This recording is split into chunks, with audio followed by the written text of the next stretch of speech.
What up? What's up? What's up, Script Skynet? Just chilling. Scripty. Scripty. This is Scripty talk right here. Oh, we already got 3 viewers. That's Oh, all. sweet. We're in. I like the intro. It's not that bad Yeah, as far as the audio. yeah, it's got the torn speaker effect, so it sounds like it's ruining people's speakers. But it really isn't, guys. It's actually a sound effect that sounds like your speaker's getting ripped in half. But people have complained to me, your music's too loud. It's actually at 50%. But I rendered another video where it will go back to like 20% volume, so you won't hear the torn speaker effect ruin your car or your brain, whatever the problem is. But it does sound crappy, so I gotta fix it. When I do video editing, I normally turn down the volume to around 25% of music. Yeah, in the case of this torn speaker effect or any kind of super bass, you need it down below 25% because it overrides a lot of the mids and highs. That's all right. So, DigiFam, how are we doing? Everyone say hi in the chat. I want to see you guys. Put your hands in the air. Oh, hey, everybody. Hey from Amsterdam. All right, now I can see you guys. Yeah. DC Boogie. Love it. And then we have G Slick. What's up, man? G Slick from down under. So, Script, what is your secret talent? We were talking about it earlier, and then I was like, let's just do it on stream. Well, it's not a secret talent. Like, it's what I believe it has something to do with, whatever you desire the most. So whatever your heart desires, that pretty much whatever you spend most of your time on, your talent is literally your attention and whatever you put your attention to. And here's the thing. The only way, we can go in depth with this. The only way that you can actually know what your true talent is, right? Or gift, okay, is if someone tells you what you do well. Or someone tells you, what you do well, because it takes somebody else to observe what you do well. Yeah, I guess so. Because otherwise you're boasting. You can know on your own though. You can just self-reflect and I guess compare. Well, okay, so put it in the perspective of this way. You can tell people what you think, right? But your perception of what other people view you as is totally different. Yeah, it's true. It's like this. It's like, people so see... what do you think you're good at? Well, I think it's not listening. It's not listening, that's for sure. There's a lot of things I'm not good at.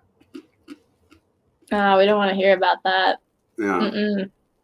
Well, it's pretty much everything. Because if you dedicate your life to something that you think you're good at, you're good about talking about DigiByte, man. DigiByte. And you're a super passionate guy, and I love how you bring the community together and encouraging everyone. So it's definitely a talent for you.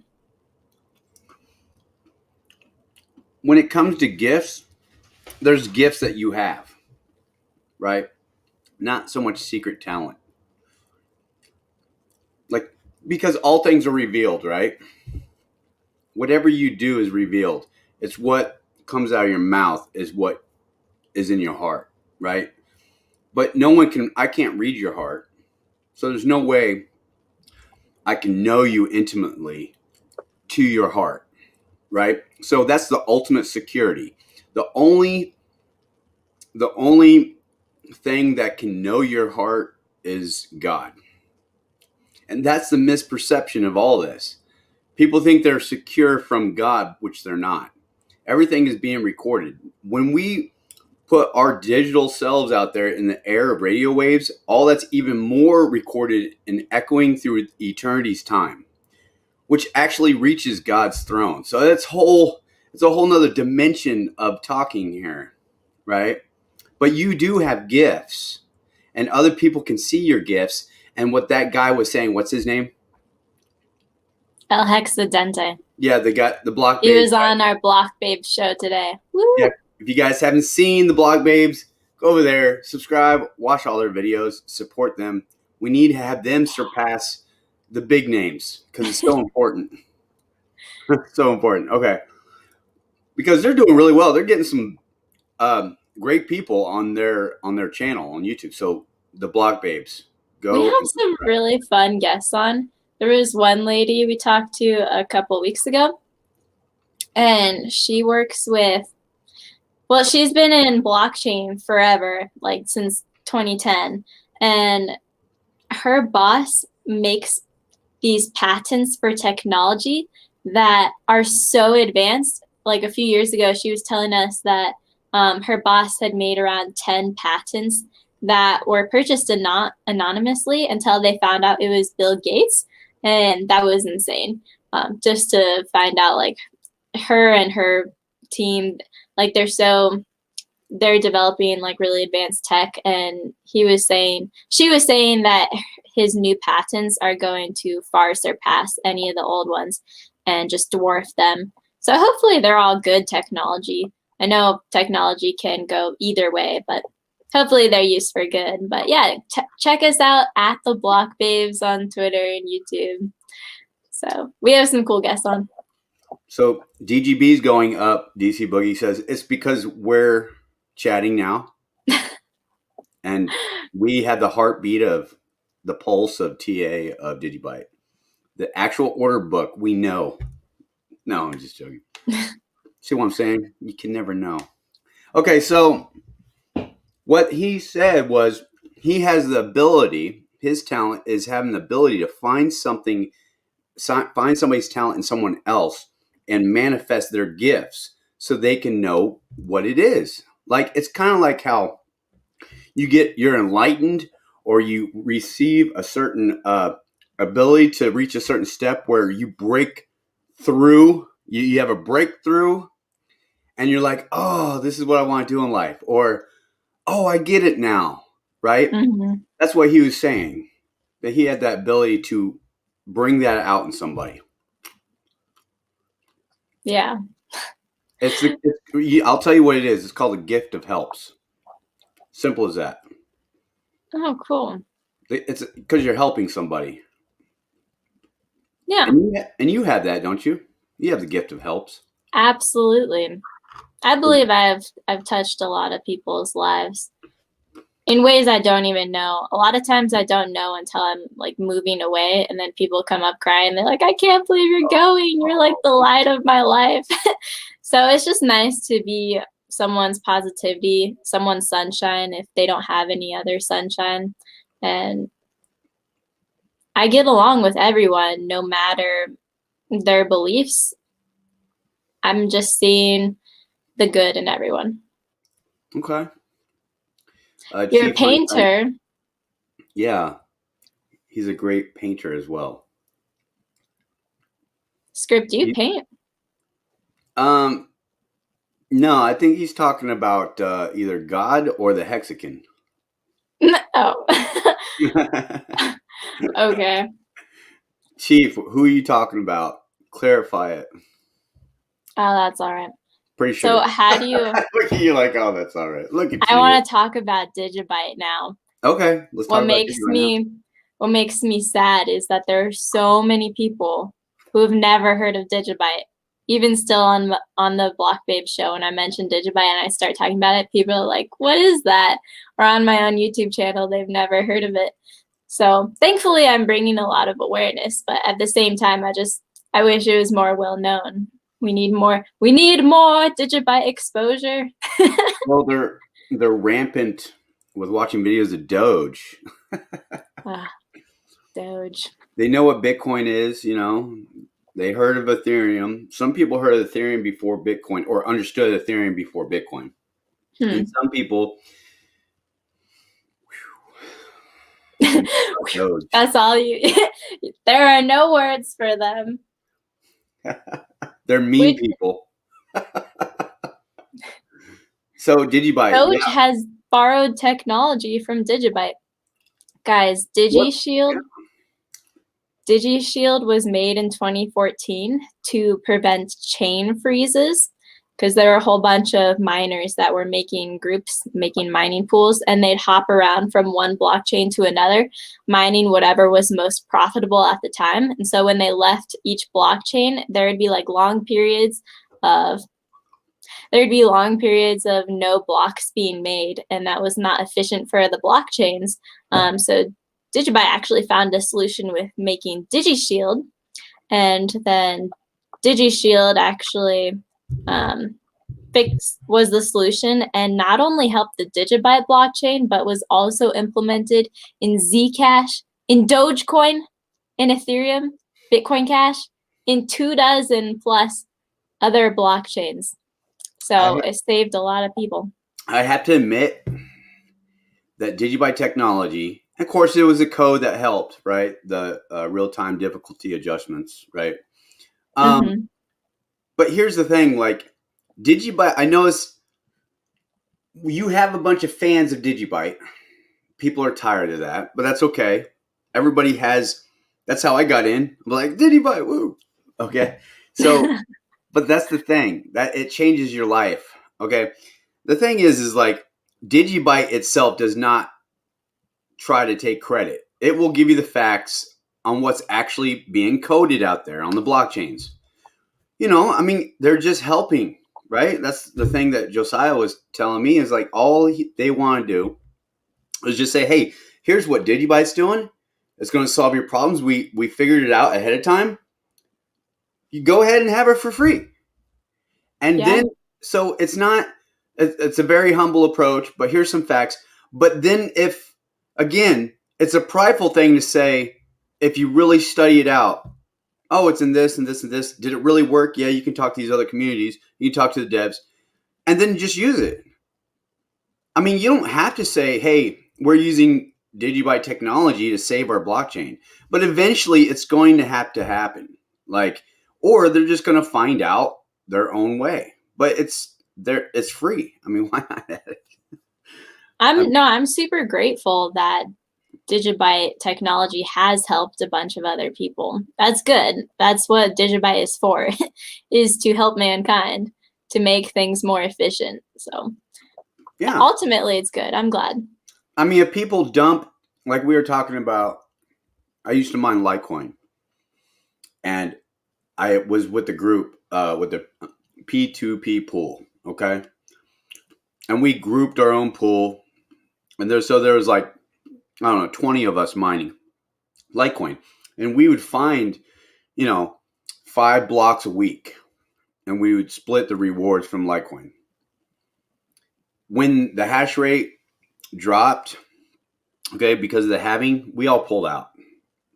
We didn't find no blocks for, 2 weeks. Oh, wow. Yeah.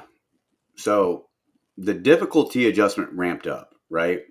Mm-hmm. The block rewards slowed down, or I mean, shortened or shrunk.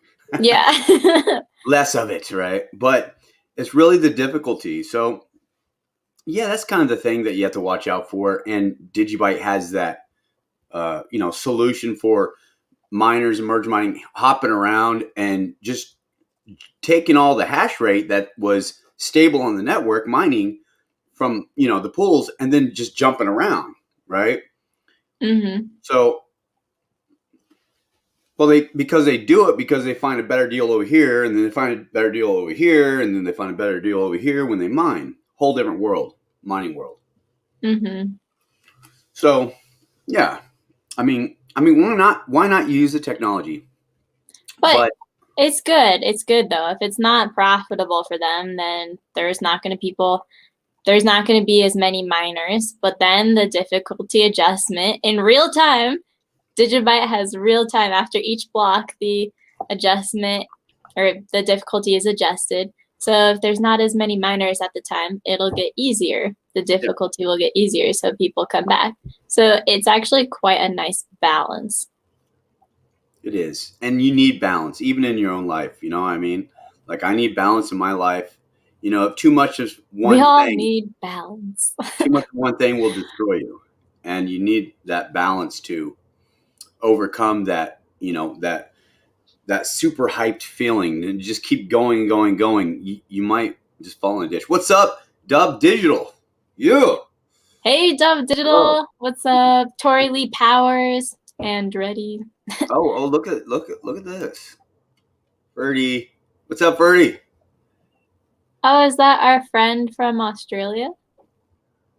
Or the other Ferdy? Yeah, There's a remember couple of Ferdies. we were on that private chat. No. Shh. Shh. Okay. No, our friend Ferdy. What's up, dude? That's a good point. Don't we already have that with the Git? What's it called? GitHub?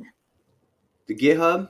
Yeah, where all the DigiByte resources are. You can find the logos and all the logos in different colors, and you can download it, or the DigiFacts, or just resources for DigiByte if people wanted to integrate DigiByte into their crypto service or company. Yeah, so yeah, it's a noob friendly. It's not. No, when I started friendly, looking at GitHub for the first time, I was kind of intimidated. I've only gotten used to it over time, just like a whole bunch of things in crypto. It's not as friendly as it should be. But what do you suggest? What do you suggest, Ferdy? Where do you think we should put our resources then? No, even just like a simple Google Drive might work, just to drop a few things there. Then everyone could, and then the link could be shared around and people could use it. Yeah. Let's see here. I'm going to try to talk to somebody. Okay. Yeah, I'm going to bring somebody in. Oh, awesome. Yeah. Let me tell you guys, the follow-up to DigiShield, I didn't even finish. Do we have any new people to DigiByte in the chat? If so, welcome to the DigiByte family. We welcome you with open arms. This is a very friendly community. And so in 2014, when I was talking about DigiShield, and it helped out 24 blockchains with DigiByte technology, providing real-time difficulty adjustment, DigiShield was upgraded to multi-shield, which was real-time difficulty adjustment for all 5 of DigiByte's algorithms. So each one of the mining algorithms in DigiByte would all have real-time difficulty adjustment, which was perfect. So all 5 algorithms adjusting at the same time. And I think that also helps prevent 51% attacks on the network. He doesn't have anything to say about that. 51% attacks prevented. DigiByte community, we love you. We love you. I'm really happy I could come on tonight. I've been super busy, but I love you guys. I love the DigiByte community. I want to have more exposure for DigiByte as well. So I'm happy we're doing this community talk. Ask Ferdy, what's his Twitter handle? Ferdy, you heard the man. Ferdy, what's up, dude? Well, I can't see the screen. I'm sorry. I feel blind. But Ferdy, what's up, man? Send me your Twitter handle. Oh, you don't see the comments coming in? Well, I'm on another screen. Oh, okay. Here, let me. I could even pull it up. Good. Okay, Ferdy, he hasn't answered about the handle, but he says Google Drive could work for all the DigiByte resources. You could make a simple website page, noob friendly, with everything marketing there. Grab, use whatever you want. Sounds good. Yeah, that's an awesome project, awesome endeavor. I love when people, because DigiByte is completely decentralized as a community. So any of you guys can take up whatever endeavors you want to grow the community. Just do it. Just make a website, start a campaign to get DigiByte listed somewhere, like my campaign to get DigiByte listed on Celsius Network. Work in progress. We're not done with that. But like I said, anyone could just pick up the torch and run with it. That's right. How you doing, Tori? Can only pop in for a second. That'd be fun to see you. You're welcome for the shirt. I'm glad you like it. Super happy that I was able to pass those out.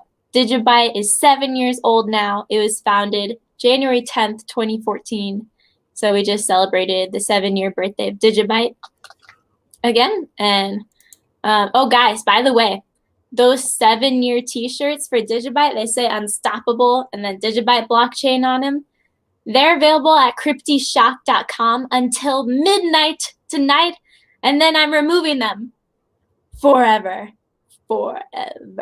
Then they're no longer going to be there. But guys, they're only $20 because I just want to bring DigiByte awareness. So the clothes that I make, the clothes I provide for you guys are premium quality fabric, some of the highest quality cotton available in the world, and super quality print design. It's durable.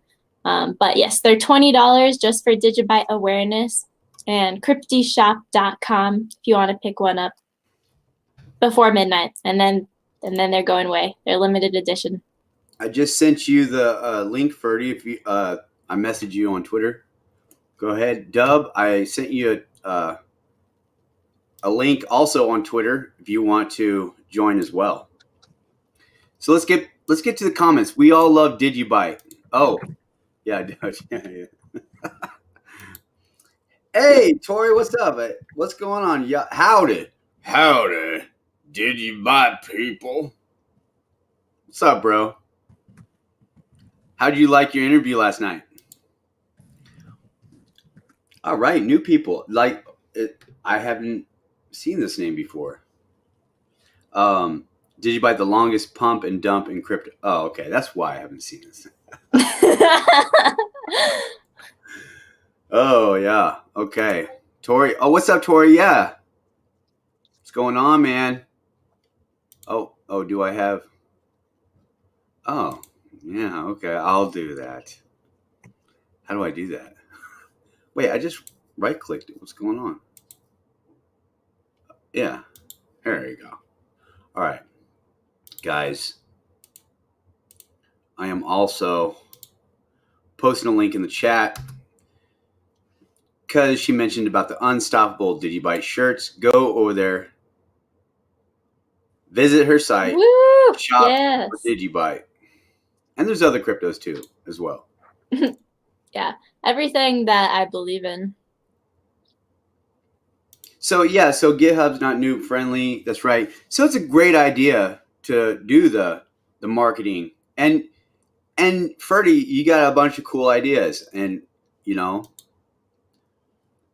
darn it, what's wrong, man? Oh, yes. If we could see the pumpage for DigiByte that we saw for Doge, that'd be awesome. Except minus the crash. Although our pump should be more gradual, so it's not as volatile. Right, gradual, but you know what? Just like we live in weird times. Can we have a campaign to get Wall Street bets to pump DigiByte, please? Yeah, so it would be great. But guys, I will say it's not all about the price. Right. I love the technology of DigiByte. It's solid, and that's what's going to keep us here long term. And that's why most of us love DigiByte. It's superior technology. Go ahead, Script. Yeah, so I wanted to talk about security. One of the things, guys, if you don't want to join, I understand. But Dub, yeah. Oh, you're down? Yeah, I sent you. It's in Twitter, man. Did you get it? Let me see. Real quick. I sent it to Ferdy. Okay. Now, where is... Oh, got private message here. Oh, okay. I'm going to give Dub a second, but he's going to join. How awesome is that? And I know Ferdy, he's going to join. Oh, cool. So I wanted to talk a little bit about security. And I was watching one of the Block Babes video, right? And you got to do that. You got to go over there, the Block Babes, and go watch them. They got some, talk about tech, okay? Security. And one of them was about security. What's up, Ferdy? What's going on? It's the Ferdy. What's up? How are you? Yeah, good. How are you guys? Good. Great. It looks nice and sunny where you're at. Yeah. We're in the studio a little bit, but it's still being made. Oh, this is the studio. Yeah, there's installation everywhere, and I'm just working at the moment. Wow, man. That really is a There's long no work in electricity. We're progress. just putting like a power cord in here. That's cool. Yeah, this is that studio he was talking about, and you are making some time for DigiByte in some way or fashion. Tell us about it. Yeah. Oh, jeez. Well, I think what Crypty said just before, there's not really like a marketing push or effort or combined how do you pronounce it? Well, how do you describe it? But yeah, there isn't like a consolidated push from the community to focus on marketing. So I would love to put time away. I'll put time away towards DigiBytes, things that we can work on. What are the next things we need to work on? It could be, marketing. So I think that's definitely a must. And then I think, yeah, step by step after that. But I think first on would be marketing. So yeah, I mean, I can create a website easily and just make it super noob friendly and put some resources there. And I was thinking of if we were to have unofficial standards that we could follow. So, it could be any DigiByte supporter on Twitter, and they can just jump on the website and see, they've got access to all of our branding, all of the logos or the files, some video files, some graphics, but also some guides and some branding guides. So, for example, if we're going to be using the logo, if we're using this particular color of logo, it's best used on a white background or a certain color background and spacing. I can do all that for the community, that's for sure. It's just a matter of, do we want it? Do we need it? Will it be beneficial? Yes. Okay, yes. Cool. Yeah, I'm all for it, guys. We definitely need more DigiByte marketing. All for it. And just to make these resources available in a user-friendly way to new people, because I'm sure there's new people in DigiByte that are just as passionate as you and I, and they would love to get involved, but they just don't know how or where to start. So if we just tell them, like, this is where to go to get DigiByte logos, if you want to start making memes, if you want to start making videos and use the DigiByte logo in them, it just needs to be more out there in the captions of places, profiles on Twitter and things. Like, this is where to go in a pinned tweet. Yeah. Sounds awesome, Ferdy. I love that. Okay, cool. Well, then that's good to have some. I also got something to add to that, Ferdy. Yeah. That here I'm gonna. What's up, guys? Oh, that's cool. Oh, the people in the chat are saying turn up your volume, Ferdy. Or maybe the close or is it your phone? I'm on my iPad at the moment. Is that a bit better? Okay. Sounds the same. Awesome. Okay. And so everybody loves Ferdy. Okay.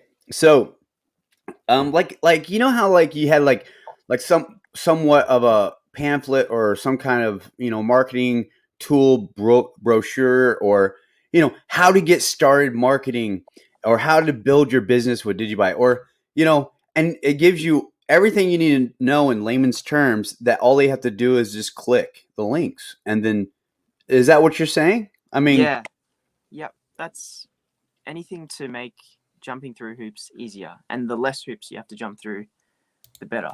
The easier it is for us to market. Hey, Dumb Digital. Hey, what's up, guys? How you doing? We're fantastic. How are you? Awesome. Just chilling out. Oh, my ring light's not on. My bad. Cool. So, are you new to the DigiByte community? I haven't seen you around as much. No. So like I'm kind of like blockchain agnostic. So I've just kind of like had coins and sat in the corner by myself, like watching things develop. But as being, an influencer and all that, I started like, kind of championing the coins I have, right? Because I've kind of approached it just from a money standpoint, guys. Like it or not, people come into blockchain for different reasons. And I was like, hey, you know what? I like the DigiByte community. There's a lot of coins. It's like kind of toxic, like some of the communities. So whenever I run across a community that's like not like, who are you? Get out of here. It's like, hey, I like that, Yeah, the real ones. We got the real Yeah. people in DigiByte. Now, does For real. everybody know about a little bit about security? I know a little bit.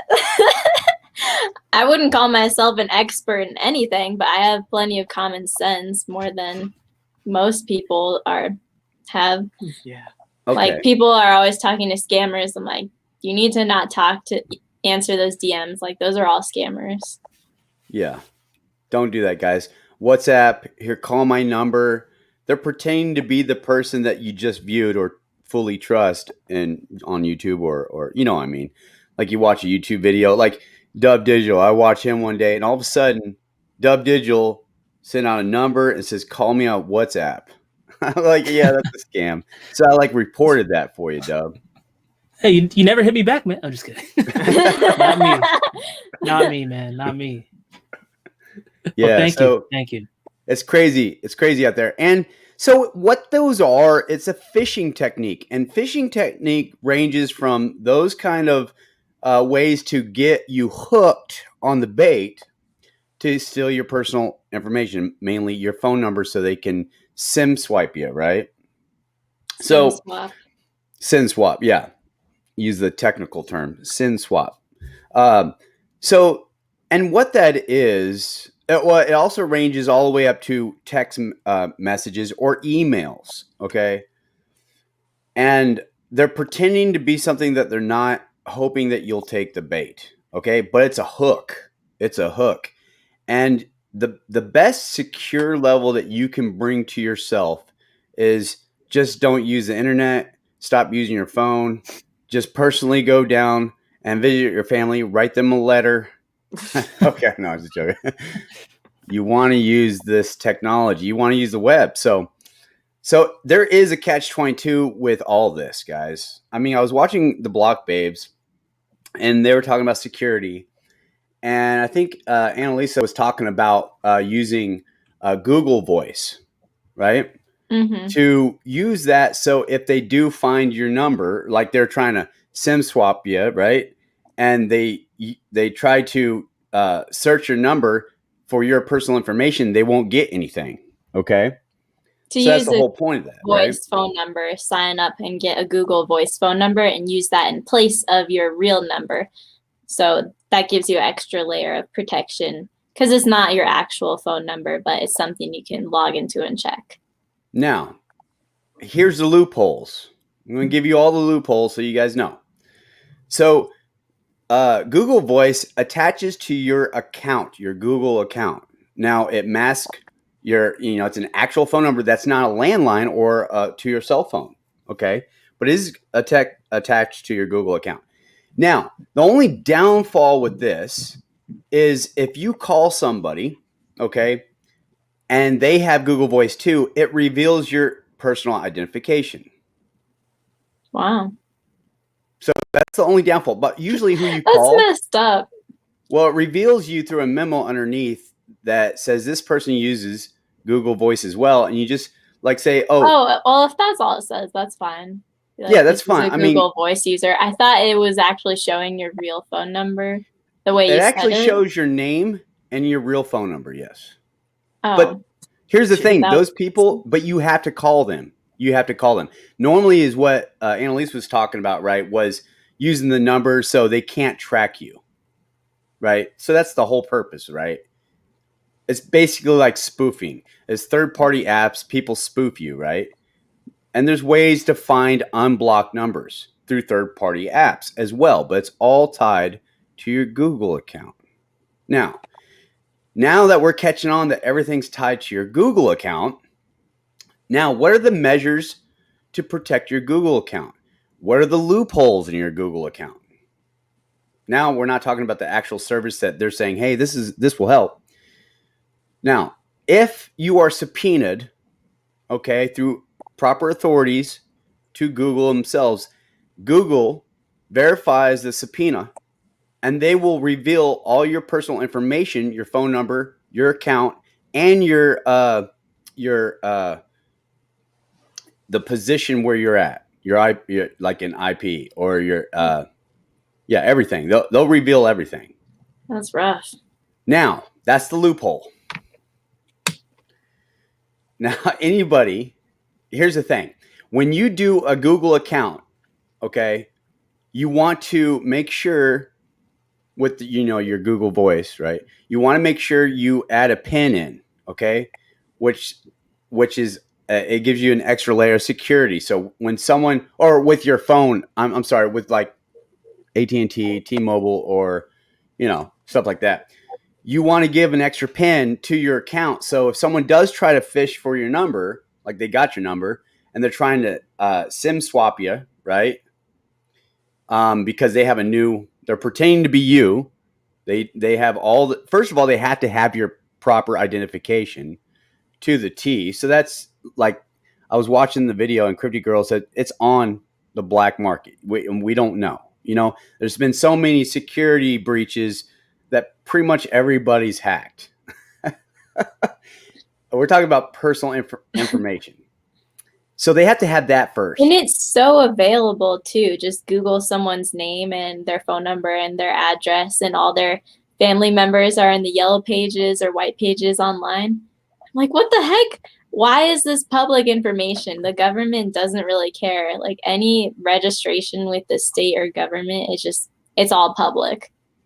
It's all listed. So it's actually really hard to protect one's data. So let's make this clear too.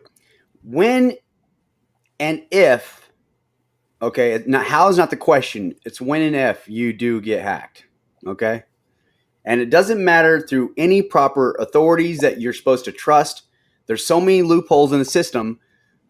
Even Google has your Google Voice and Google account, okay? All your information. A certain group of people that are like they're supposedly watched, and if they do leak out your information, they're going to jail, okay? They're going to jail. There's like a handful of people that you trust with your Google account through Google Voice, okay? Or your account in general. Now, all those things are great. But here's the thing about decentralization. We need decentralization for code-based, talk to code-based to eliminate all the loopholes, all of them. We're talking about people that help you over the phone with your service. If everything is decentralized and talking, it's trustless, right? You don't have to worry about it, okay? And it's by your authentication. Now, that's the whole point of a two-factor authentication, right? You use a two-factor authentication. But if you use DigiID, okay, or AntimID, my DigiPassword, okay, those things are stamped on the blockchain and they are not saved. So even if they did do a SIM swap and have your personal identification and all of it, and they take everything that you say you are, they still can't get your crypto. Now, Crypty on the video said then your cryptos possibly can be, taken from you. But if you have mobile wallets on your phone, if you're using mobile wallets and you have crypto on those wallets and you didn't secure them with two-factor authenticator apps and you're just using like no 2FA or your phone number for 2FA, well, if you've been SIM swapped, then it's kind of pointless to have a phone number 2FA, because then they're just able to put in their own. They're able to receive all the codes and then put it in the app and have access to your mobile wallet and crypto. Yeah, but do they know your PIN number? Do they have your biometrics? If you have, so it depends what you choose as your level of security. Well, you want ultimate security. So yeah, of course, that's if what we want. If you are notified, the first thing you do when it comes to your wealth is make sure your wealth is or over by with another wallet. You know, you transfer it to it. You are responsible of your own keys and your own crypto, and then you take care of that mess. Okay, you got to transfer it. That done. Who cares if they got your personal identification? It was bound to happen. But the thing is decentralized networks, decentralized platforms, hardwired like DigiID and these browser anti-ID options for two-factor authentication. We're going to need blockchains. We don't need people to service us. We're done with that. We realize that people fail us. That's it. That's what I wanted to say about security. The whole fact that there's nothing saved on anti-ID with your password, they can't see it, so they can't hack you. If you have a password on all these identifiers and you put a password and a PIN, the two-factor authentication that Google or any third party sends you a PIN number. And anybody that SIM swaps you can get that PIN number. All they have to do, right, is use the two-factor authentication. They send the PIN number. They take your PIN number and send it to the app that you're using. Then they can take your crypto. But if you use the DigiByte two-factor authentication, it's impossible. Okay? That's good. So those are some of the questions I wanted to ask McTrivia. From that point on, I wanted to go deeper with him. So that's why I wanted to say that. Go ahead. Hey, Script, real quick on the securing a Google account and Twitter and stuff. You ever heard of YubiKey? A YubiKey? It's made by Yubico. Tell us all about it. It's like a hard token. So we use it a lot in my last job, like defense work, where it'd be like, a generated number, but not generated from Google, right? It'd be localized to that device. Mm-hmm. So it's kind of like you plug it in the USB and you touch it, right? And that releases like a string of whatever, randomized like numbers and stuff. But the thought process is you have to physically touch it, right? So it's kind of resistance from like remote manipulation. So that's something to look at for like popular services. But I do agree, like if it's on the blockchain, it's better. Yeah, because if they have all your personal identification, then they got everything that you own with all the passwords, and they have to know your PIN. First of all, they have to be you, but you are faster than them, okay? Because you know what to do if you get hacked. That's the thing. You got to have the plans, like all of us know. We need to have that plan backup to pull up and say, I know what to do, Okay, now I know what to do. Step 1, Get it done. Take care of it.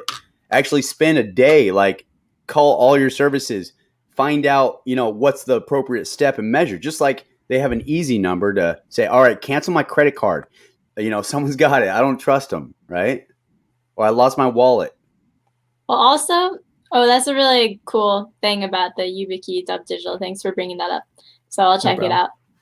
Guys, just one of the best ways to prevent SIM swapping is to tell your service provider, Verizon, AT&T, whoever, tell them to turn it off. That's all you have to do. If you turn it off, no one can SIM swap you. But I think it's on maybe by default for people. I'm not sure. Maybe it's not on by default, but just make sure it's off and then. Crypty, what are you talking about? What's on? What do we need to turn off? The SIM swapping option, I think it was meant as a tool for if you lost your phone and couldn't get it back, then if you got a new phone, you could port over your phone number and all your data from your old phone to your new phone. So that would be the SIM swap. That would be taking all the data to your new phone. Okay. But if you turn that option off, no one else can remotely do that without your knowledge. Okay. Cool. I think maybe your company would let you know, your provider would let you know that someone's trying to. They'd tell you, you'd manually do it. Yeah. Thanks. Yeah. That's another thing. You still have to go through that last resort. I wish Ledger had deleted everyone's data. I wish every data, even in crypto, like why isn't our data just instantly deleted? That would be the safest. Yeah, Ledger, you saw those emails they sent out too, where they're like, Dude, I'm Only getting so between many Ledger and you. scam calls now.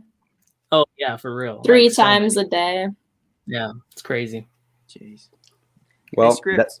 yeah. Talking about DigiID and what is it? Autumn ID? Antum ID, yeah. Antum ID.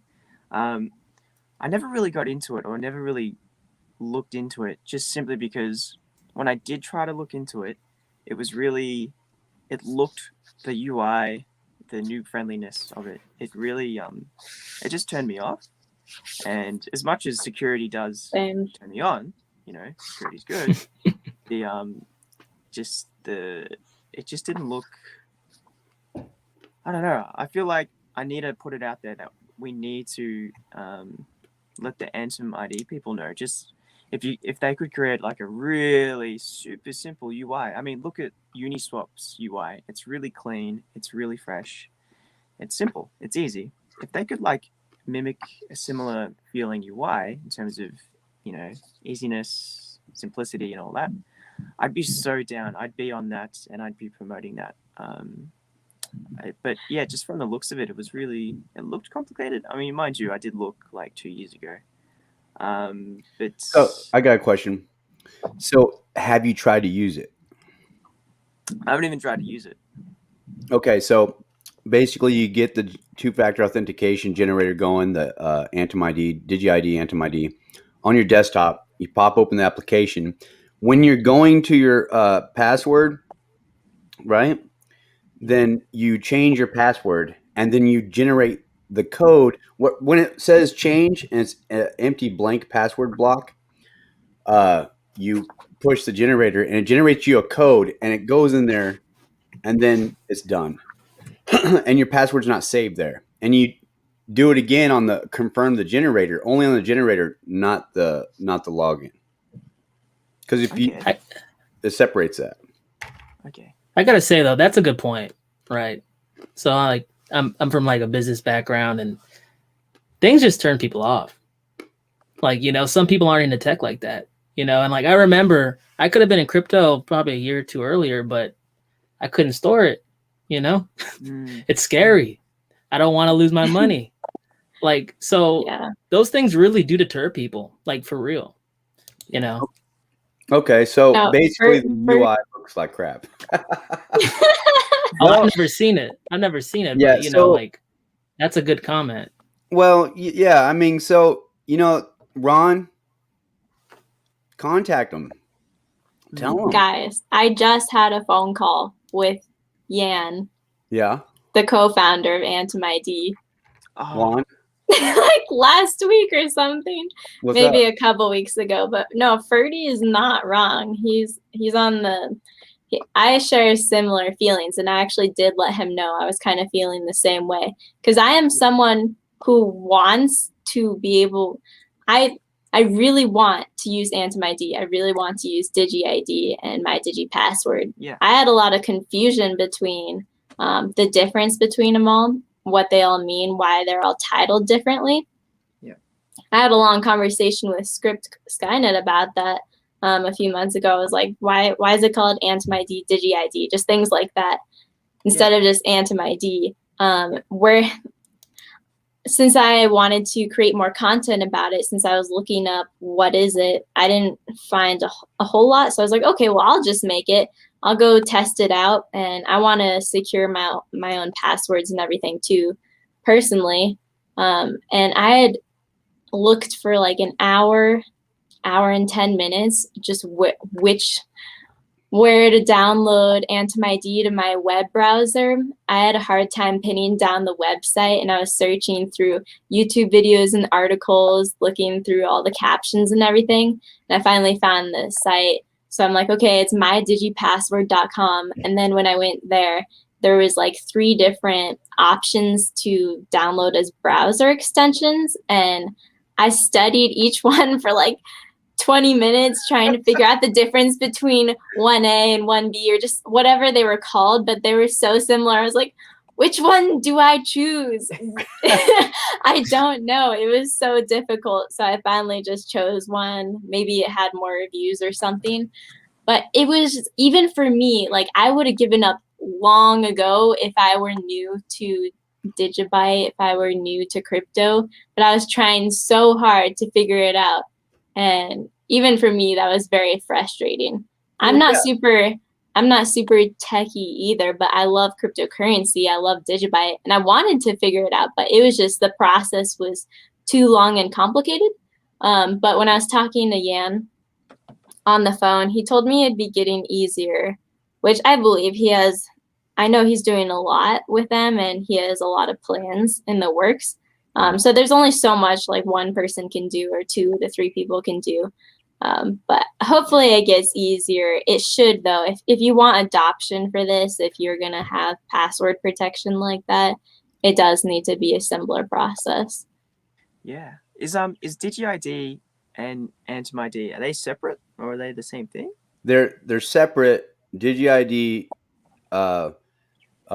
is for, like Coinbase should adopt that, put it in their system, and now all the users can use or should use DigiID. Like it makes people use that system before they can trade, right? But AntimID is used to bypass them so the user can use it if they want to. So AntimID puts out an app where there's one specifically for your desktop, one specifically for your browser, and then they're making one specifically for your cell phone. So you have to understand how to use it, right? Because, and you're right? Need manuals and step-by-step process. That's great. That is a good need. I'm glad we're talking about this. Talking about security. Now we're talking about, guys, we need to make it easier. Straight out. Quit trying to come tell us how it works. Just tell us what to do, right? Where to point. Yeah. DigiID within the mobile wallet, it's super easy to use with ChangeAngel. I love it. So using DigiID from my phone within the mobile wallet, that is the easiest thing I've ever used to swap into DigiByte on ChangeAngel. I love it. I love that so much.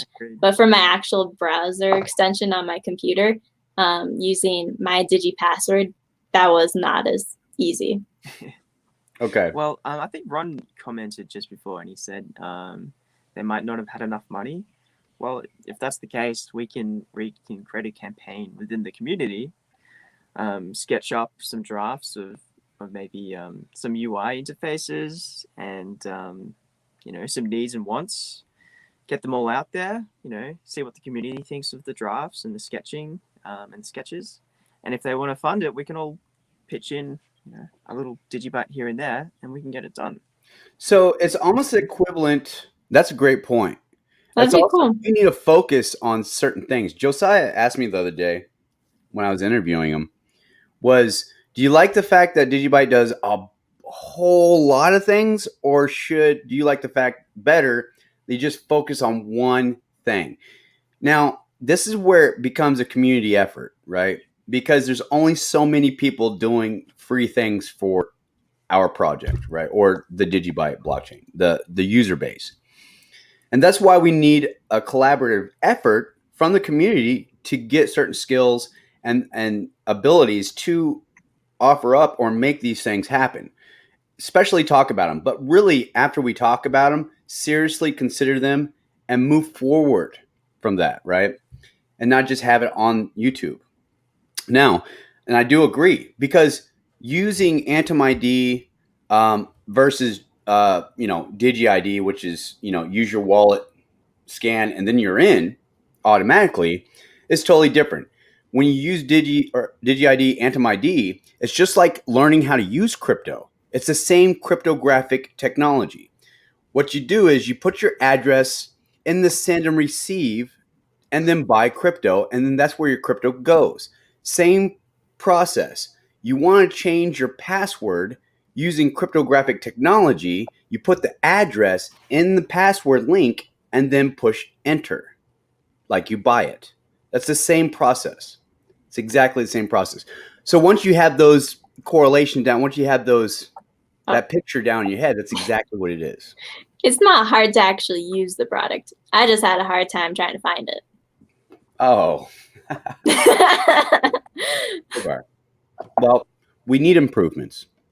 It's always good. Yeah, Okay, well, so you know, let's get off security. well, We're if done the with community security, guys. can, continue to find improvements, like, hey, let's improve our marketing. All right, cool.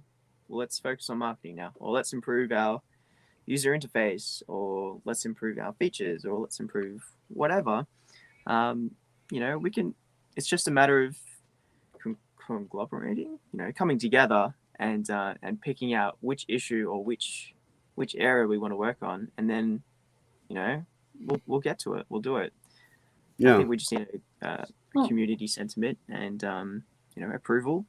Maybe get a vote system going on, or maybe we can even get an application or a website of some sort where people can suggest their ideas or requests or whatever, and the community can vote. Like, all right, cool. Crypty's idea of getting a marketing team going, that's the most upvoted here. Let's pour our resources into that space in that area, and let's build that foundation of the community up, and then we'll go on to the next building block, and then the next. That's kind of like what they're doing now. It's kind of like what they're doing now. Like Josiah clues us in, like, okay, what the boys are doing now, Yeah. And so it's almost like we want to be a part of that, and literally take it to the next level. So that's really our goal, like, because they need a lot of help. Yeah, they're just worried about the development side, which is what they should be. They shouldn't have to get involved in the marketing too. They just focus on the development, and the marketing can be left up to the community. But we just need someone to let us know what devs are working on. But that's what we're getting now with those community updates at the end of each month, right? Yeah, that's true. So those are posted in each Telegram chat. It's coming along. Just read the monthly updates, then we know what's happening. Even if we don't have YouTubers at the time in DigiByte. Hey guys, do you guys have like any form of? Going. Sorry, go ahead. Sorry, Dub. No problem. Oh, by the way, Dub, I watched one of your latest videos on your channel on DigiByte. Yeah, I loved it. Yeah, good on you. Thank man. you. That was really good. Thank you. Appreciate it, man. Yeah, and like I'm watching crypto stuff every day, so like I'm listening to scripts now that he's live streaming, like kind of like daily. I'm working just here doing my photos, and I'm just listening to you guys. So just keep that in mind. Yeah, I gotta get going and finish my work off here. But yeah, thanks so much for inviting me, and I'll be listening. So I'm just here. I'm just working, but Perfect. Cool, man. Thanks for joining us, Birdie. Good to see you. Later. All right. Love Fruity. So I was saying, as far as like, I guess it fits in the realm of governance, right? Mm-hmm. Like, what's happening? What does people who are invested in the asset want to happen right now? Mm-hmm. In coordination with like technicals and all that, right? I work up with like a lot of coins, right? So I see kind of like in a lot of communities, some of them are like voting on chain, like throwing up proposals, voting on chain, doing it that way. So it's like really transparent, and you could actually see like, well, it might not be like appropriate for DigiByte. You could tailor how you want, but they're like getting, okay, you own how much of the governance coin, your vote is weighted X amount. Like, trying to give like a method to the voting, because once you start voting and trying to steer in a direction, you're not going to make everyone happy, right? You need some methodology to like kind of defend yourself if people aren't happy with it. I don't know. I'm just throwing like out ideas to make it like more manageable. There was a voting system on a blockchain. I can't quite remember what it was. There's either Steemit, like Justin Tron took, like basically bought all the voting rights, like weighed in with his money, overtook it. It's centralized.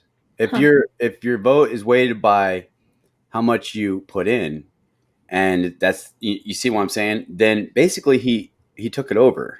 It was either Steemit, Poloniex, I forget which one it was, but man, it was Steemit. Was it Steemit? Yeah. Was it a blockchain? I still got Steam, man. I still got Steam. Isn't that why the Electoral College is good for the United States? Instead of things being based off of population, you still send in like 2 electoral voters for each state? or I don't know the exact number, but I think that's why it's not based off of how much you own or how big the mass is or something like that. Yeah. Yeah, see, like that's more what I'm talking is like a DEX, right? It's not really a whole blockchain.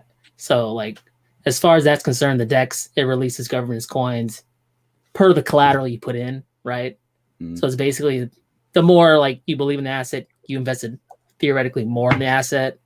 So you get that return in governance token. But yeah, like you don't have to do it by weight. But maybe like a voting would be, I don't know, maybe beneficial, maybe not. Okay, I just want to make sure I'm speaking right. Continue. I just want to look up the Electoral College, right? So I don't want to miseducate anyone. Listen, I was talking politics on another channel, man.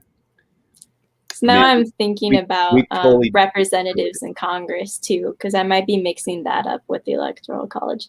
Representatives. Congress has like 2 representatives from each state, 2 congressmen. We totally destroyed his live stream, and it was bad. Like crash and burn, dude. Like it's a touchy subject. Like whoa, yeah. It can spread like wildfire if it goes too far. You know what I mean? I literally had to catch myself. Like, okay, yeah, just a point of view, you know, can really destroy somebody's life. Like, whoa. But I'm not saying that you're destroying people's lives, Crypty. Come on, they all love you. You can talk about anything. That's also pretty crazy if someone lets their life get destroyed off of a belief. That's mic drop. Like I said at the beginning of the stream, I'm friends with everyone from all beliefs, even if I don't agree with their beliefs. I mean, I'm still friends with them because I see the good in people, and I'm not going to let that destroy our friendship. So, yeah, I think the DigiByte Foundation does have a voting system. You have to be a DigiB, pretty much vote in generally whatever the topic is. Like that's how our marketing manager got voted, Sydney and Fergan, right? That's how that happened. I'm guessing. I shouldn't guess. I should know. I'm pretty sure that's how it happened. Shoot. I take your word for it, man. So what's up, Dub? What's your mind? What's your thinking about? What are you focused on in the crypto space? I'm looking at all the coins that haven't taken off yet. I'm trying to get into them. That's basically what I'm doing, man. Okay. Like at the beginning, it's a runway to me. Oh, okay, I found it. You know. But as far as like, oh, go ahead. I didn't want to interrupt, but I do have the answer now. It's cool. Okay, I was definitely mixing up the Electoral College with just the representative and senator system. So yes, the Electoral College, each state does get a different amount of votes. For example, Alabama gets 9 votes, Alaska gets 3 votes, California 55 in the Electoral College. So that is depending on the population, how votes are divvied up. And I was mixing that up with congressmen for each state because each state gets 2 senators sent to the federal United States Congress. So I just wanted to clear that up for everyone. I don't like spreading info that's wrong on streams. I don't want to miseducate. It's a president no fake news versus Biden. If they get the most votes from that, like Florida, it goes to the whole Electoral College vote, like 12 or whatever, 26 or whatever it was for Florida, went to that candidate. So if they won the majority of the votes, that many points for each state. Like, I don't know, like Hawaii's 4, you know, Alaska, you know what I mean? So it just, Alaska's 4 also. Alaska's 3. So whoever wins that state gets those votes. That's how they tally up the votes. The 270 that, you know, elect new president. So yeah, but or try to tally up the votes. Try to tally. Just kidding. Yeah. So yeah, the blockchain would be a solution, a difference maker for that. And there will be a solution, guys. And I think when we have these ideas, especially in DigiByte, because here it is. Here it is. The possibilities are endless. It can happen. It's just so much is going on right now, and that's what Josiah was talking about. Do you think that we should just focus on one thing and conquer it, right? But really, I don't want it to represent DigiByte as one thing, but because then that could just be it. It's over. DigiByte's one thing. No, we don't want it to do that. No, we don't want it to do this. You see what I'm saying? That's why it's good to have multiple avenues, but we really need to focus on several of them, and get them done, because the possibilities are endless. But just like to everybody's thoughts about it, is it's important to make it all look good, make it look professional, make it look easy, understandable, step by step, a manual that's super easy, or little bubbles that pop up. We've discussed this like 2 years ago with Josiah. Little bubbles that pop up in the wallet that says the next step. Now don't write these down. Don't lose them. Instead of like taking up the whole screen, just bubble pop it. And then you can discard them. But it's got to be easy. You mean for each seed word? I got lost there for a moment. No, for like why you don't want to lose it, how important it is, instead of giving, this long spiel about it and then this long process of saving each number, just like simplify it. Yeah, just super simplify it. And then if you don't need the help bubbles, like get rid of them. You can, turn the toggle switch off help bubbles, after you figure it out. You don't need the help bubbles all the time. Okay. That sounds cool. Yeah, if you can turn it off if you don't need them, or for new people, maybe prevents them from losing all their money. Sounds interesting. Just like as far as the community coming together on a few core ideas, that sounds good. But again, it's completely decentralized, so anyone can start up their own initiative and just start working on it anyway. If they didn't want to help with the other things, they could just go do their own initiative for DigiByte. And it is true. But then now you have two of the same initiative. Now you have two. But it's cool. I mean, I totally agree. We can let's do it. You do it, we'll back you. Forget them. We'll back you. But it's up to people's individual choice, It is. So it is. Okay, let's talk about something that I think would be. So do you think DigiByte can do everything Ethereum can do, minus the staking, but it has the potential for staking? No, it has all the abilities of we just have to program it. It has all the abilities. dApps are dApps, okay? You can function and dApp the way you want. It's just like an app, but some way synced to the blockchain, or uses the verification of the validation of the blockchain. And basically it's sending codes, receiving codes, verifying codes, all by the user's thumb or computer. That's all it is. It's just it's exactly, and you have to link it to the blockchain. So there is massive dev, stabilization that you need. So people need to get paid. What about sharding though, Script? When they go 2.0? That's like POS sharding. Wait, what is sharding?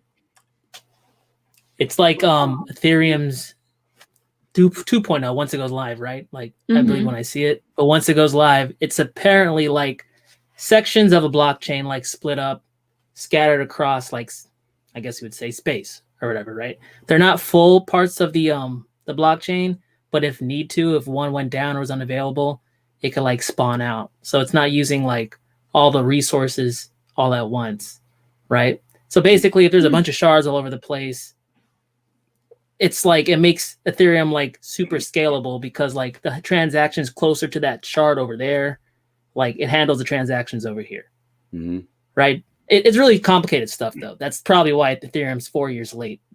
Well, it's hard for me to explain.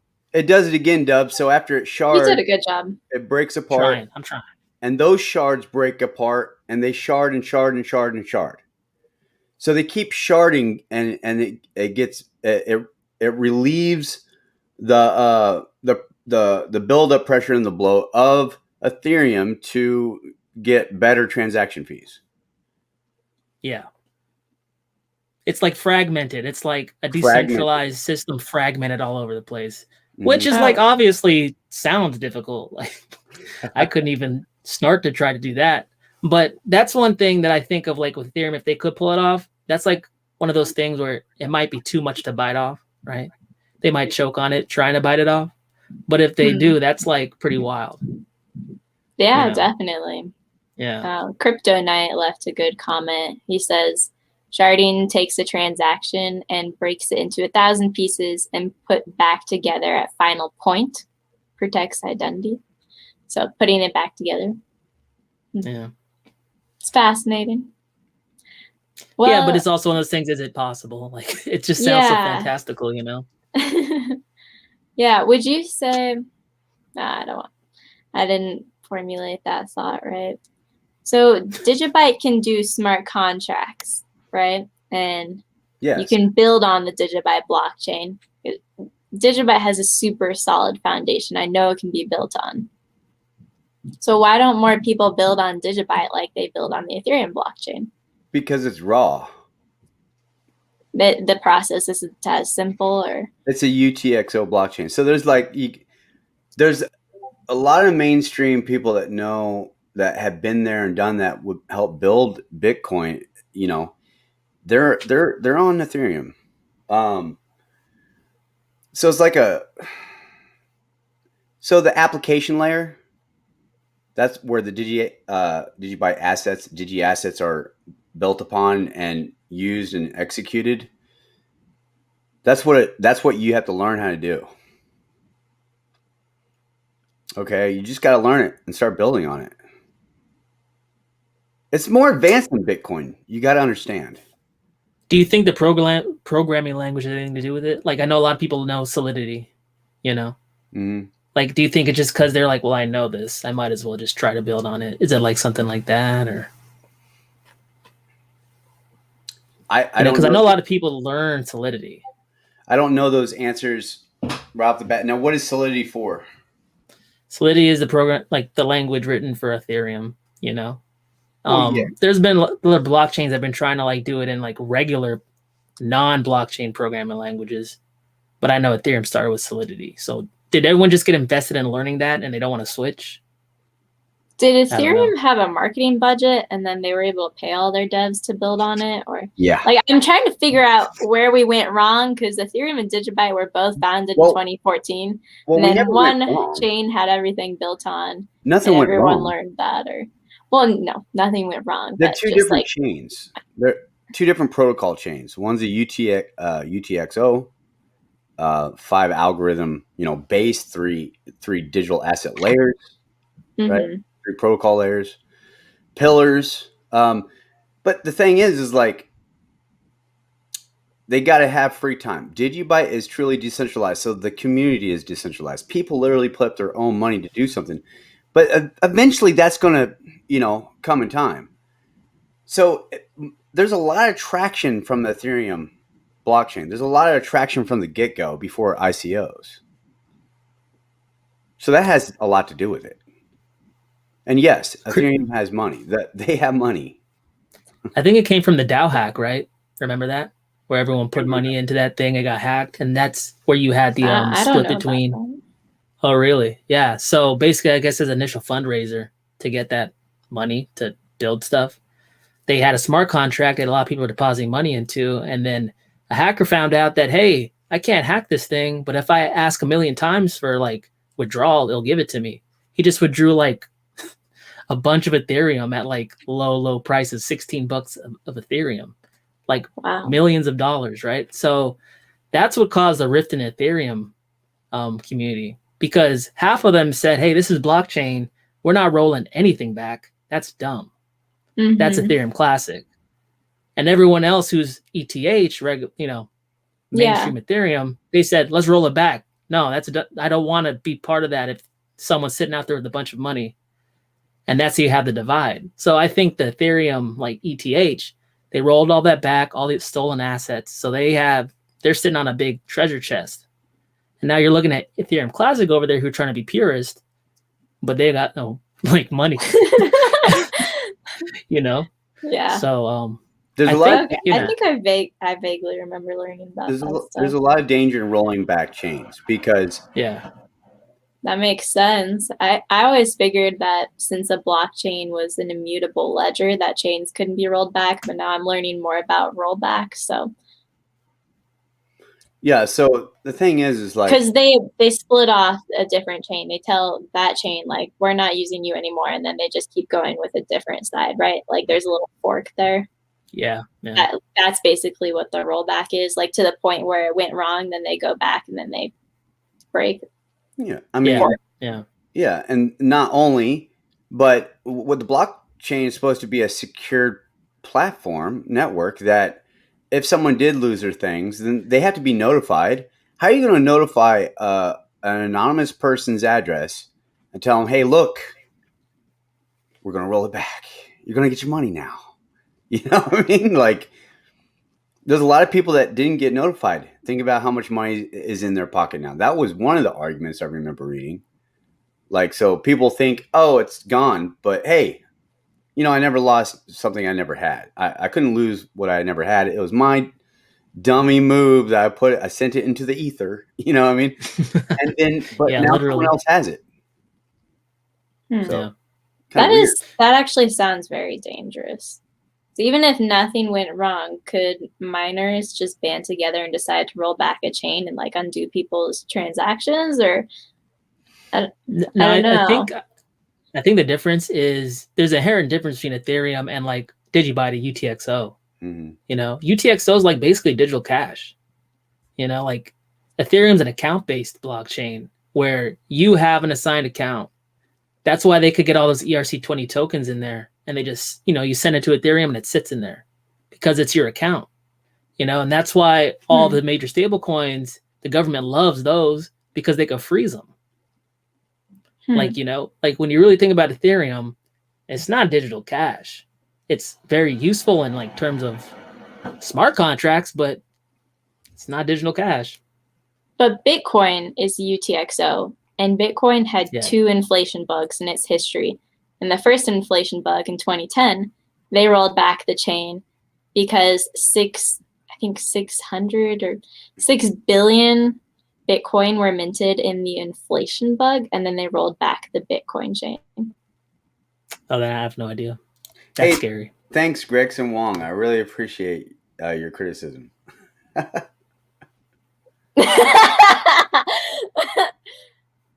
Gregson. He means that with love. Well, okay. Sometimes I just ask Scripts these questions because I know he knows more about DigiByte than I do. I'm just trying to learn live on stream. I'm like this. I will explain it the best way I can. Sometimes it doesn't come out the right way.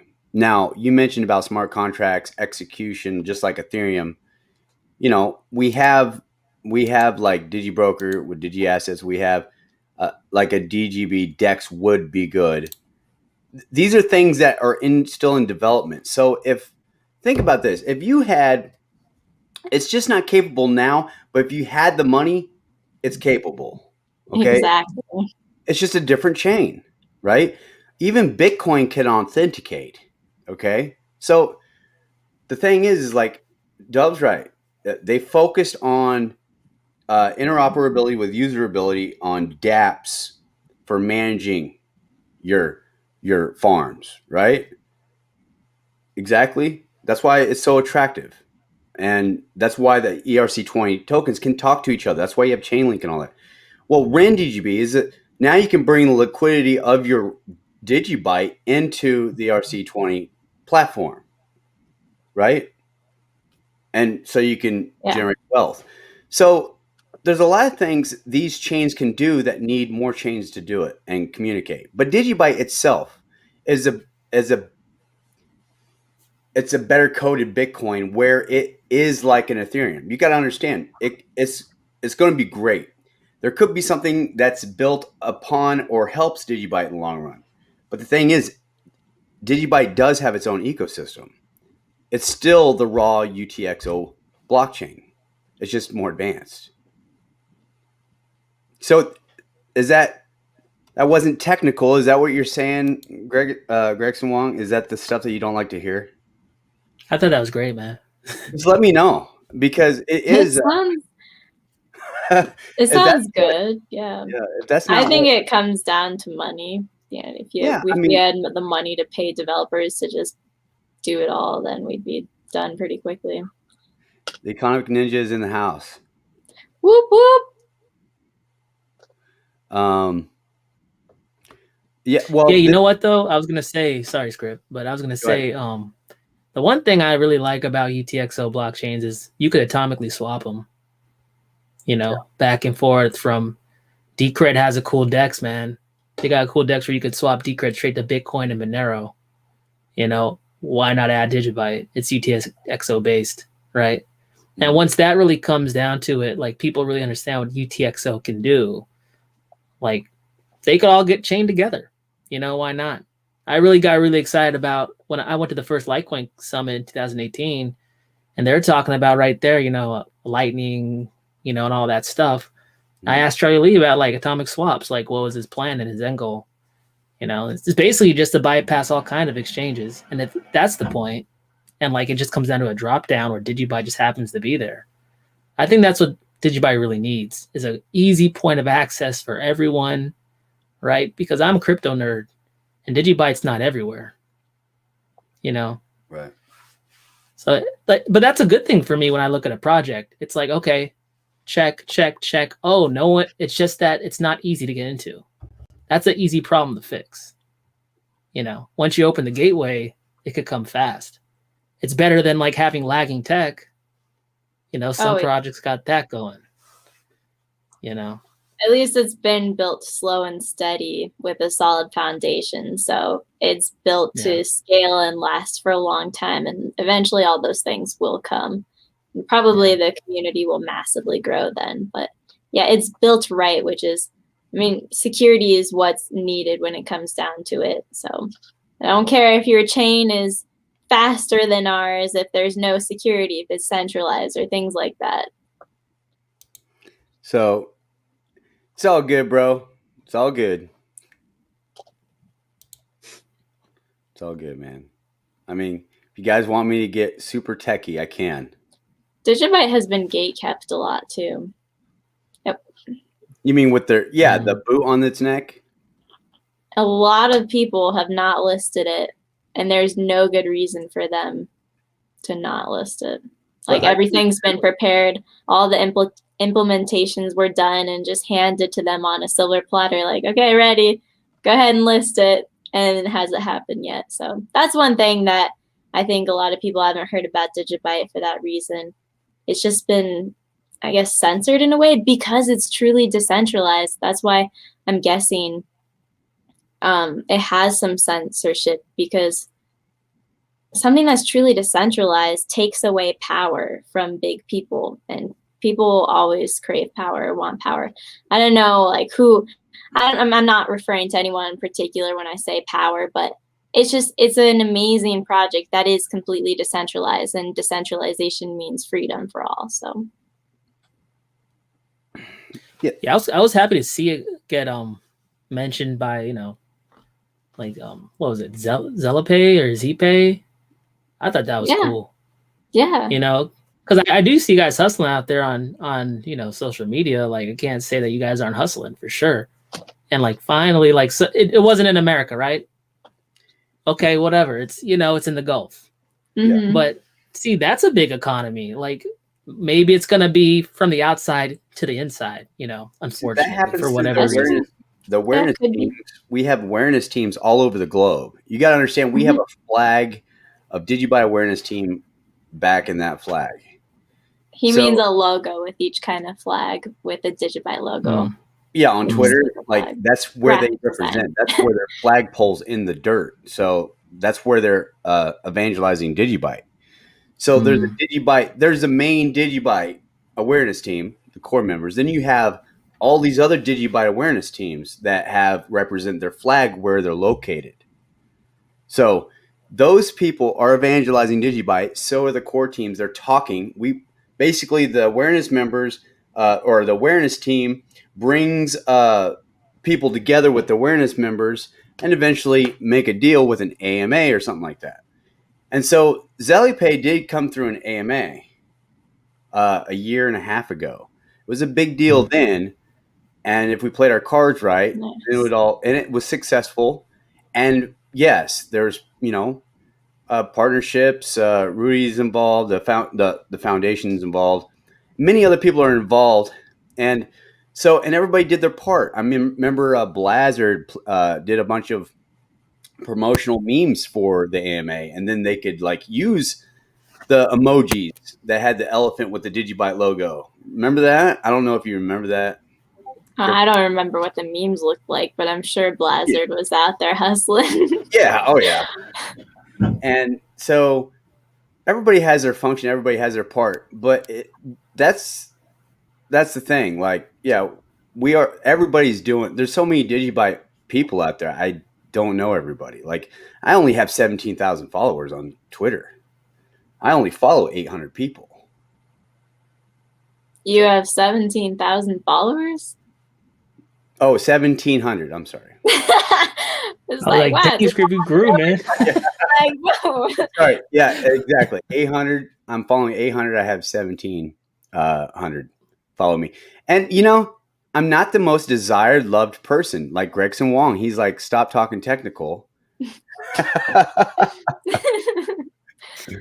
Well, Gregson can come on this community chat then and tell us his thoughts. He loves Theta. I got let's see, Theta guy. Economic Ninja got me on Theta. So I signed up. I can't figure out how to stream on my. I don't know if I have to generate points, Theta coins, or something, but I can't stream live. I can't figure out how to download my pictures. So it's probably a user error, right? And there's I don't know, 10 movies or live videos of people gaming. I mean, it's a start. Go Theta, right? They have live world 24/7 poker, something like that. So that's cool. Go Theta. I mean, it is cool. It's just like a YouTube, Do you get rewarded for posting or watching? I think you get rewarded for watching and people watching your posts and stuff like that. Kind of like Steam it, But I think it could be a way better platform because they're talking about nodes. So maybe Ninja, maybe I need to develop a node or something for me to host. I don't know. See, I need more research about it, but everybody else has got to go Google about it, and it could be the next YouTube. I mean, why not? Yeah. When it comes to the next YouTube, I used to get so excited about those things. It's the next big thing. It's the next YouTube, the next. I mean, only TikTok I saw was successful with being the next big thing, but everything else I used to be so excited about. But after talking with a longtime internet marketing friend of mine, he's like, it could be anything's possible. However, he's been in YouTube basically since the beginning. And he says he thinks YouTube's never going away. It'll always be a big guy. And it just takes so much adoption for other platforms to work. And YouTube is so big and so ingrained in people. I mean, Google owns it now. And just it's such a giant.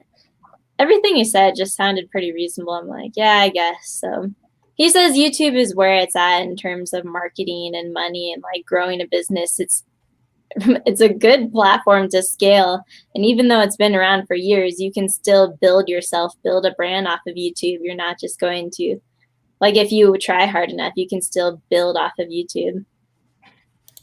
There's always real estate there. Your videos are always ranking for all time. Even if you publish it in 2014, your video will still show up in search results and still be monetized or whatever it is, still get views and things. I'm like, well, yeah, it's kind of long term. It's good user experience for the uploader, and that's where the content comes from.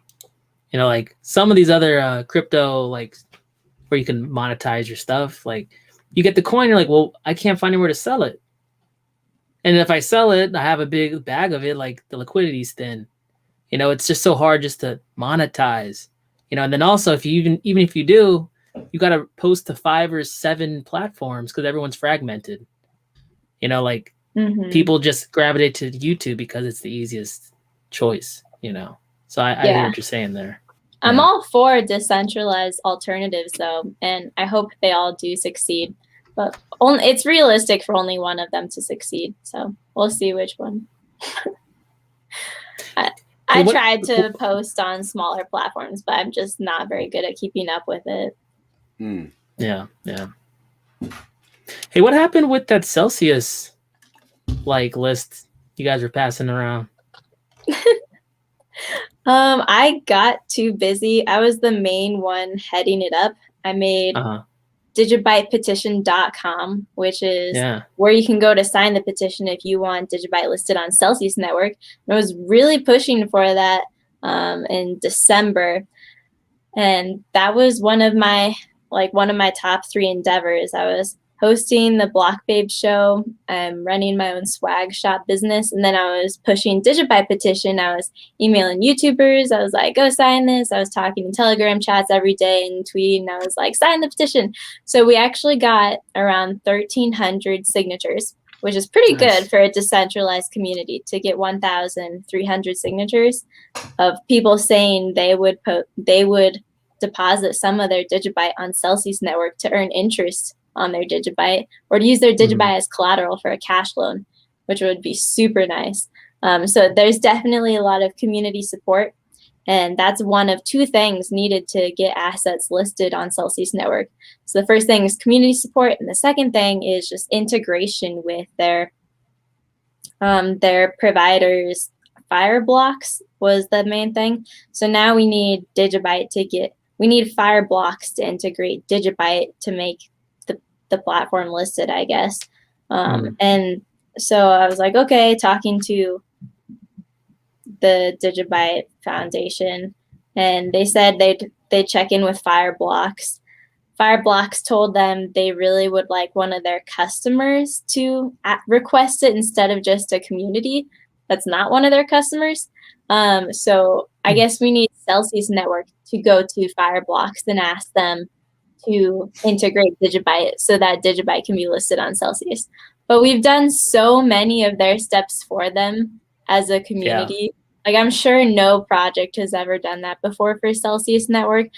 I haven't ever seen another community go around with a petition getting thousands of signatures. That was just to show Celsius Network that there's actual proof.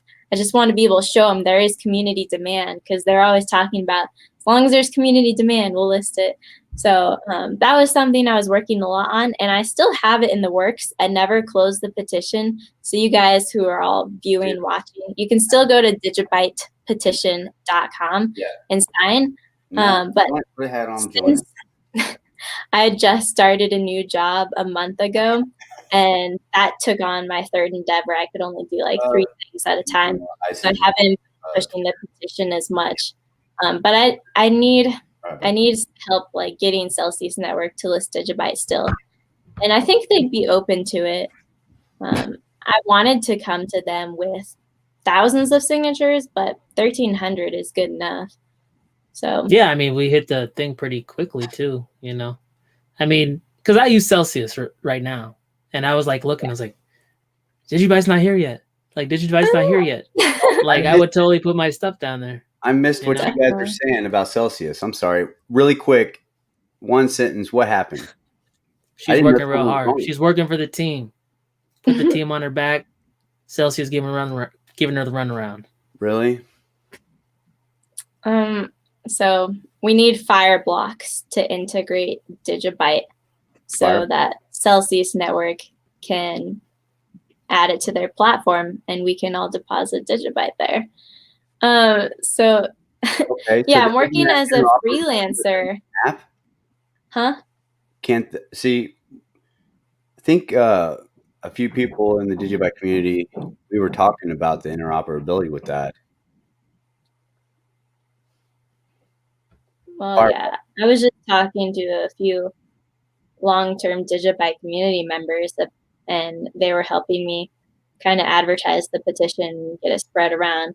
what we wanted to do was have an AMA on Telegram, on our DigiByte Telegram channel with 10,000 community members, and educate them about Celsius Network, just so we'd have more people knowing what Celsius is, and then possibly have more support. People would go sign the petition, and we'd have possibly more thousands of signatures.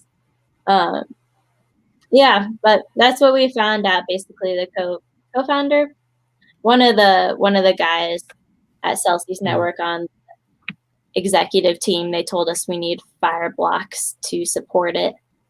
So Fireblocks told us that they need one of their customers. Travis, the economic ninjas here. Yeah. So Fireblocks needs one of their customers to ask Fireblocks to get DigiByte support. I've taken it so far, guys. I've gone like almost as far as I can. I'm trying to figure out. Now I don't have as much time to spend on it, really. I'd love to be able to dedicate all my time to DigiByte and growing the community and everything, but I'm just trying to figure out who at Celsius Network is in charge of integrations and things like that. Because if I find out who, then I can start messaging them. Maybe some other people can ask them to get DigiByte support as well. Yeah, that'd be cool, because I remember when Celsius just got started. You know, I used them like 2 years ago. And like Nice. they've gone a little more, you know, selective, and I guess it sounds like, you know, because I remember they're like, hey, we'll take that, we'll take this, but then after a while, I guess, you know, as they scaled. It's good to be selective, especially when things like XRP is under fire, and then they're like, oh, how's this gonna work? Or when Bitcoin Cash had more forks or things like that. So there's each asset has its own thing going on, but my conflict with the platform. So yeah, I've been using Celsius Network for 17 months now too. I've been with them a while. Well, I called Travis, so he's here. No names. I'm the ninja. I'm joking. Sorry, just joking. It's broken. My name's Sean. Broken. It's all broken. You came in our last 15 minutes. I have to go in 15 minutes. I actually so the best. Me too, because I have a Lifeline group I got connect to, and it's about the gospel of Jesus Christ. I know I can explain the Bible. I know Greg Swan doesn't want me to do that. Okay. Economic Ninja, he's going to explain a little bit about Theta. Yeah, go ahead and explain it. How can it help DigiByte? And explain the nodes. Do we need a node to maybe run let me our own jump live all over the stream? map, because I'm good about that. So because we want to keep this about DigiByte. It's a DigiByte talk. Right. First off, any new platform that we can get on that we can evangelize the project is a great thing. I heard you guys talking about why certain exchanges, Coinbase, doesn't initially like to just go out and list these projects. Well, one of the problems is a lot of these large centralized exchanges, they want money to be listed, your project to be listed. So not only do you have to pay for it, but you also have to provide X amount of your project's token or your currency to produce a liquidity pool, right? Now, Ren, Wrapped DGB, is going to solve this. Thank heavens. But we saw this happen when Jared and some of the other group core members of the foundation were talking about it years ago, when people kept going, why Coinbase? Why not Binance? All that stuff. Binance did an amazing job and went outside, I think because of unbelievable community outcry, and didn't ask for money, and they went ahead and listed the project, which was awesome. Brought a lot of liquidity. What I think, and sorry, I'm going all over on tangents, I'll get to Theta, is that there's nothing more gangster than having a project that's not allowed on those centralized exchanges. And I think that this Wall Street Bets community action and the outcry from a lot of people that want to stop Wall Street and a lot of bad things that have been going on for years are going to drive people to projects like DigiByte, okay? Second, Theta is, when I say it's going to be a YouTube killer or it's going to crush it, is because it was developed by some of the people that actually started YouTube. So there's a lot of incredible industry knowledge in that project already. But Theta isn't going to be like a YouTube where you think it's going to be as big as YouTube. What will happen is Theta will uphold YouTube's network. because right now YouTube spends so much money for data storage in colos and on cloud platforms like Amazon that they could save a ton of money by running some of their data through the decentralized blockchain of Theta. So that's where you come into making amazing amount of money when it comes to staking a node. Or you don't even have to stake a node now. You can actually just start watching and streaming Theta TV, gain T-Fuel, and then stake the T-Fuel right there. And a T-Fuel node is really inexpensive. I want to say it costs like $100 right now, or maybe $300 for a T-Fuel node. Whereas a Theta node costs, I think, $2,200, $2,500 right now. So the one thing that I think is amazing and a real opportunity is because Theta TV is so new and it's going to grow extremely fast. If we can get some content providers on there right now talking about DigiByte, you literally have a bunch of kids, and I guess I'm a kid because I'm on there, gaining T-Fuel and Theta, and they might want to diversify that, and they're going to be able to learn about decentralized projects because a lot of these people have never been into crypto that are already on Theta TV getting these T-Fuel coins, and they don't even know it's a... Oh, the suspense. That was getting good. Say how big this is. Every single TV. Ninja, you're freezing up. You're like... You're freezing a little bit too fast. Can you hear me now? Yes. Yeah. So every Samsung TV starting in January of 2020 has a Theta node built into it. And you don't even know it. You went and bought a Samsung smart TV. Wait, can you say that again? Yeah, so every Samsung smart TV has a Theta node built into it, and they released them back in January of 2020. I actually, instead of going to the, I was supposed to go to that conference and go and interview some of them, the Theta team, and instead I got to meet and sit down with Charlie Lee and the Celsius team, which I should have taken them more serious when I met them.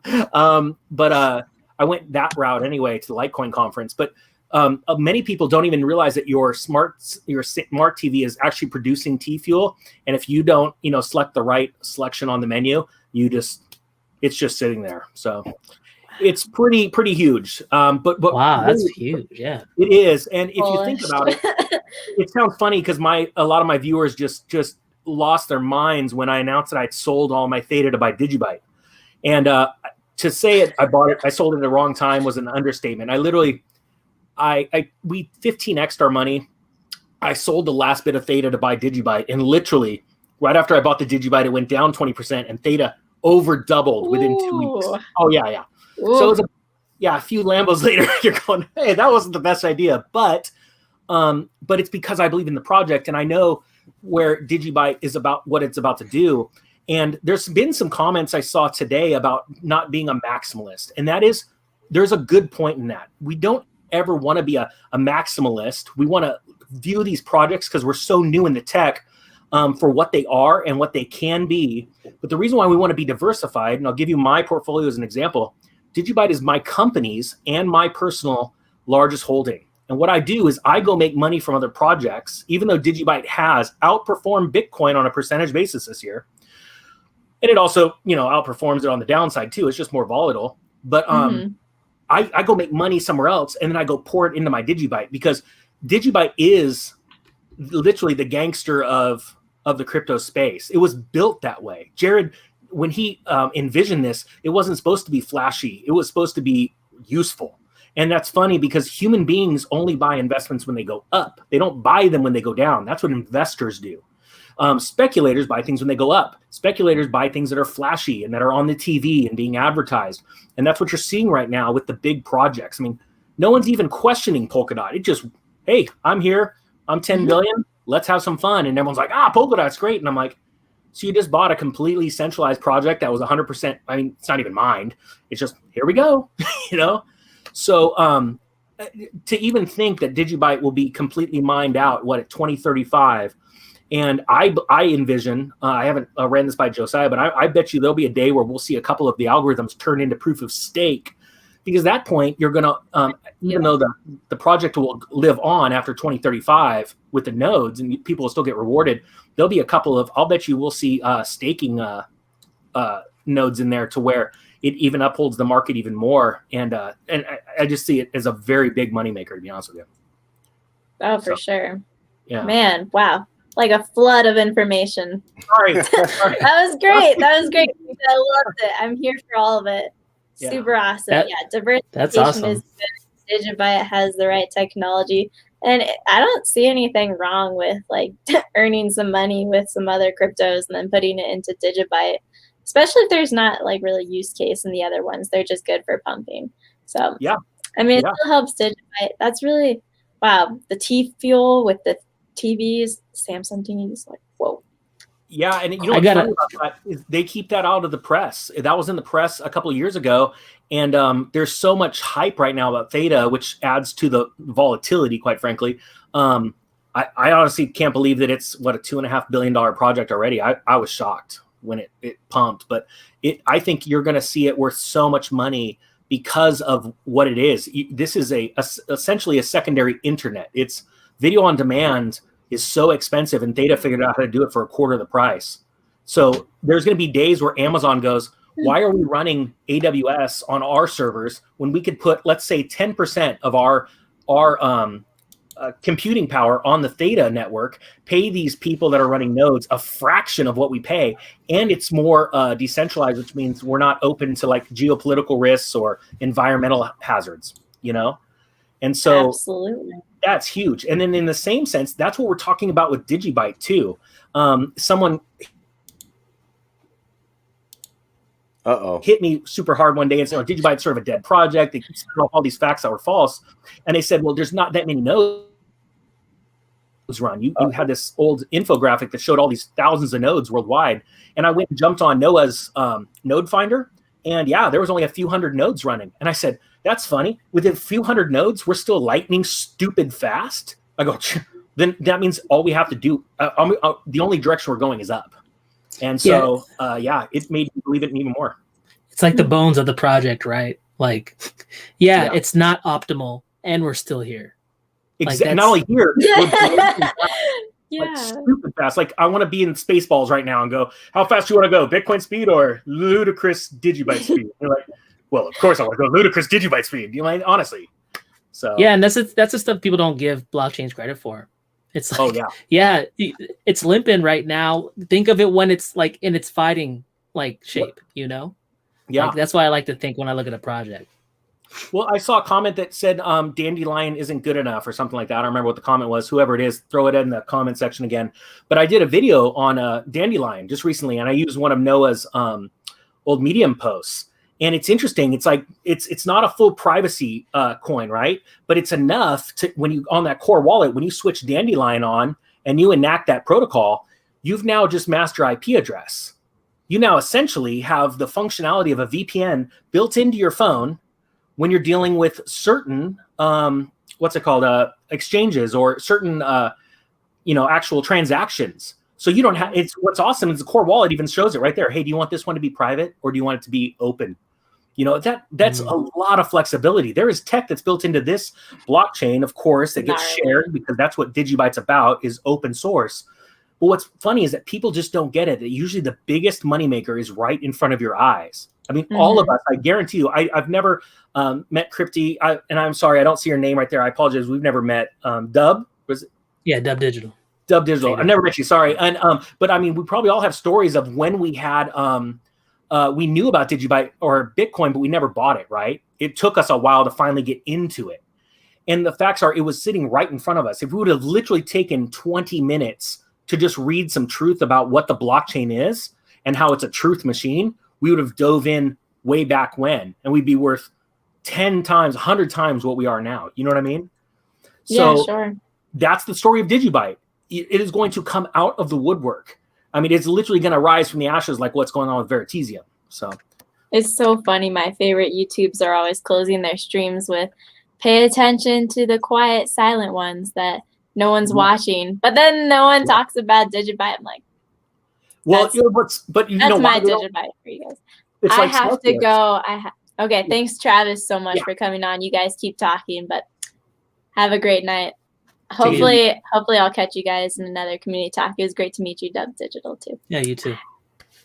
Bye. Hey, so I got to go too, guys. I got a lifeline. I got to hear the word of God. I got to preach the word. I got to minister to men or be ministered to. So I loved it when you guys came in, man. And I know everybody had so many, chat drops here that I couldn't even get to everybody.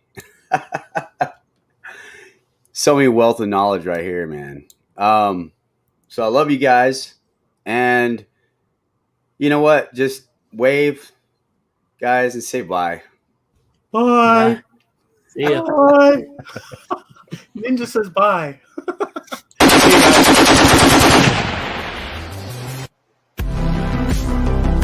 See you.